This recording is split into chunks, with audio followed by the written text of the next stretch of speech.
Dans l'épisode précédent, je vous avais dit que j'étais tombé sur un contrôleur solaire Wi-Fi et pas cher.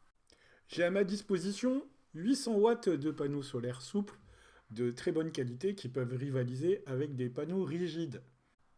Voici le petit contrôleur bleu et noir, très célèbre, notamment chez les débutants en énergie solaire.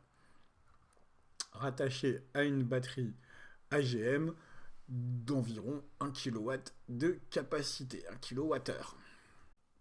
Et voici le contrôleur Wi-Fi dont il est question. Alors, il y a écrit MPPT dessus, mais je ne suis pas certain que ce soit un MPPT. J'ai rattaché un panneau de 200 watts au contrôleur et on voit que la luminosité est très bonne. Là, vous voyez les batteries sur lesquelles on a rattaché notre contrôleur. Voilà, elles font 50 ampères chacune. Elles sont branchées en série pour une alimentation en 24 volts au port de charge du contrôleur. Vous voyez, là, nous sommes sur output qui clignote. Voilà. C'est très réactif. Et on va tester là le port USB avec un petit ventilateur. Comme ça, on fait d'une pierre deux coups. Si l'été, il fait un peu chaud, on va rafraîchir notre appareil. Voilà, là, on voit que ça fonctionne très bien, que c'est très réactif, très puissant. Que les 5 volts sont fournis très facilement.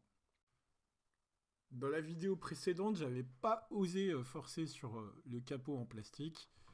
Et là, on voit que ça s'ouvre et c'est prévu pour visser et dévisser. L'input clignote, 5,3 ampères rentrent. Les réglages des paramètres sont très faciles. Ici, pour les paramètres batterie, le type de batterie, le management du out, la tension de batterie et ce qu'on affiche sur l'écran principal. Voilà, là j'ai choisi la température. On peut couper manuellement le load, c'est-à-dire la charge.